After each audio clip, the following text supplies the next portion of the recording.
Hello everybody, my name is Catherine with a K, and today I'm going to be teaching you about how to create a planet with a backdrop within Scratch.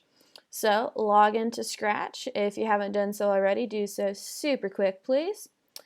Alrighty, we're going to go over here to create because I feel like creating a new one. Wait for it to load. Boom, we have Scratch, and they always start with a cat because that's what Scratch does. So you just come over here, right click on this bad boy and delete. Now we have a completely blank thing to start with. Pretty awesome. I want to start with making my planet. So what you can do, this is a sprite. This is one that they already have uploaded. You can upload one from the internet. Take a picture, but I am going to make mine from scratch. Now I chose to have a circular planet because I just went with the norm. You can change your mind and do something different if you like.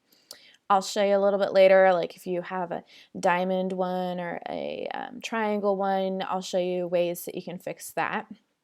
So starting with the circle planet, come down here and you can see how either you can just do the outline or you can have it filled in totally in one color, and this is the line width. So I'm pretty satisfied with that line width right now. I do want to fill it in all the way though.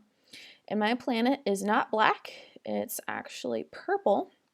So I'll click on my purple. And then you bring your mouse up here, you're going to click, boom, you have a circular planet. Now you can come over here and make it like more like a saucer. Come over here. You can make multiple circles if your planet has that many dimensions, but mine is pretty plain and boring. So I'm just going to leave it in this one circle type fashion. These little bad boys right here, you can expand or shrink your planet. Pretty awesome. And this would work better if we had a planet with non-circular edges, because when you turn a circle, it's still a circle. Apparently mine's an oval. Whoopsies. That'll still work though. Alrighty. Boom. And now on this left-hand side, you have your planet in real time. Oh yeah, and you can click and drag it around. That'll become more relevant when you're actually programming with your Scratch. Right now, I just want to make sure I can see the entire thing in this square. Cool. So I don't know about you guys, but my planet is not only purple. It's got some other fun stuff going on. So for starters, I'm going to show you could do an ombre with this planet. That's pretty awesome. You can have it going one way or another. And, ooh, I like that circle. It's got a little bit of pink hanging out in here. Pretty awesome, right? You know, and this is where you just got to play around and have fun with your planet and make it what you decided made up your planet on your worksheet from yesterday or however long ago your teacher had you work on that. So I am pretty happy. I like that planet. It's got like a radical Easter egg type vibe going on to it. It makes me pretty satisfied. So for those of you that have like funky, or not even funky, just normal triangle planets, you could have started with the square up here and you could have drawn it diagonally. Or if yours is like a cone, you can come over here and draw like a line coming off of it, you know, have them intersect.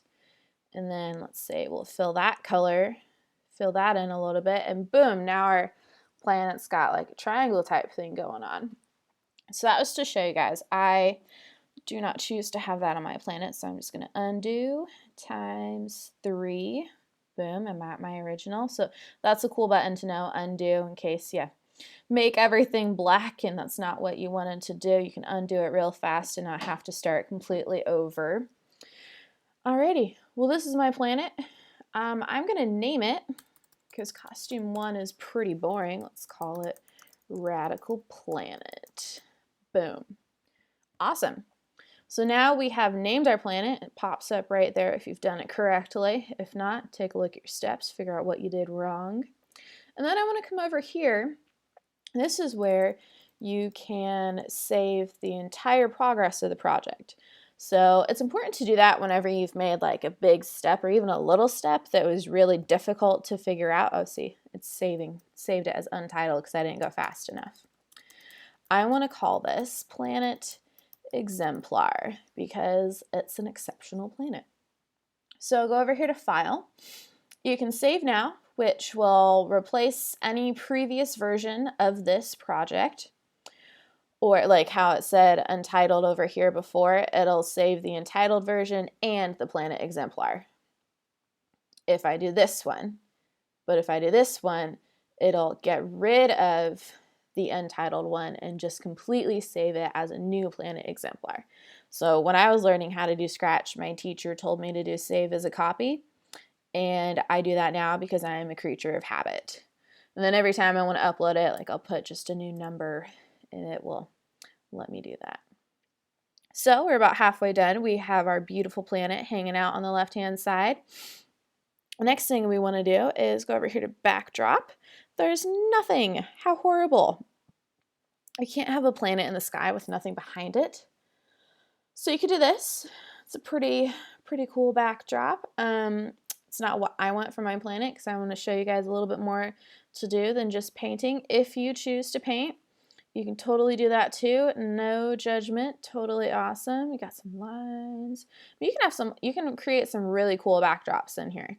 But today I want to teach you how to go on the internet and we'll find a solar system background. And we'll just see what happens with a Google search. All right, so we have some pretty cool stuff. I'd stay away from these because then your planet might not be the center of attention and your planet is the best, so it should be the center of attention. Since my planet's kind of got some blues and purples, I'll go with this backdrop, you know? It's pretty, it's got a good clarity, it's got a little bit more going on than just the black and the stars, but this color area will work nicely what I already have. So I'm going to right click on this bad boy. We're going to save the image to our computers and backdrop. Now I'm just going to save it to my desktop because that'll be really easy to go and find it from in a few minutes. So we've saved it. Cool. Now let's go back on over to our Scratch project. Now this one is choosing one from the library. So like the photos already existing on your computer. This one is to paint one. This one is to take a picture. But I don't want a backdrop of my face because that's what would happen if I turn the camera on right now. We're going to upload a file. And let's go to what the desktop has. And backdrop, that's one we selected. Perfect. Go ahead and click some open. And oh no, that's horrible. It only fills half the space. You can have a backdrop that's only working with half the area. So let's come over here. Oh, click on this one, select with your mouse, kind of do an outline of the area. And you see from earlier with the circle, we can expand it now. So, gonna drag it down, make sure it fills the whole space, and expand it that way. I mean, it's a little distorted, this is true, but it fills the whole backdrop, and that is what we wanted. Look at there. So I can come over to our planet, we can move it around, see how we've got backdrop and it's all filling up the entire space. That's what I wanted. And boom, we'll put them back in the center. So now you have your sprite created and your backdrop. I'm going to go over here. I'm just going to delete that extra white one because we don't need it. And I'm going to title this backdrop as Outer Space. Ooh, with a space. There we go. Alrighty. And once again, you change the name and it works there. So having these different names will be awesome for when you go into programming and everything. But right now you have done everything that you needed to do. So be sure to save a copy. I'm just going to put a 1 there and make sure it saves as a copy. There we go. See, it's visibly changing. It also changes over in here to show you, and you can see saved right here. So good work today, everybody. Just rewind or fast forward if you have questions, and have fun creating your planets.